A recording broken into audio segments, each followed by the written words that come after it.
Understanding disastrous impacts of numerous conflicts befalling the African continent on all sides, this meeting of the African Union Peace and Security Council at the level of heads of state and government held on the sideline of the 80th session of the United Nations General Assembly in New York, United States. The war and armed conflicts include the ongoing fighting between the government troops and the paramilitary RSF in Sudan, the M23 rebel conflicts in Congo, terrorism and insurgency in Sahel region and several others. For Vice President Kashim Shettima, it is time African leaders look inward as they urge African unions to revigorate diplomacy as the primary and most effective means of conflict resolution in the African continent. In his bold stand, he warned that external interference in crises on the African continent, including the presence of foreign military forces, mercenaries and defense contractors in some member states of the AU, negates the spirit of African common defense and security policy. The Vice President maintained that meddling in crisis on the continent is contrary to Africa's conflict prevention and resolution initiative, as he called on the Council to consider adopting a communique to address the loopholes in conflict resolution. As such, our continent must continue to maintain a blend of military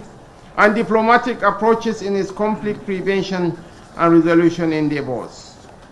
Against this backdrop, we urge this Council to ensure that the concept of future peace operations, particularly the UN-mandated ones, make provision for diplomatic and political strategies that will ultimately address the root causes of conflict. Speaking during the commencement of the meeting, the special representative of the Secretary General to the African Union and head of United Nations Office to the African Union, Mr. Pafayat Onwanga Ayanga, decried the surge in armed conflict and dwindling funding for peace intervention on the continent. He urged member countries to establish their own national peace building and conflict prevention mechanisms. This is also the vision underpinning the Secretary General's new agenda for peace, in which he underlined the primacy of politics and the need for member states to establish, where needed, their own national peace-building and conflict prevention mechanisms. Prevention, indeed, must start at home.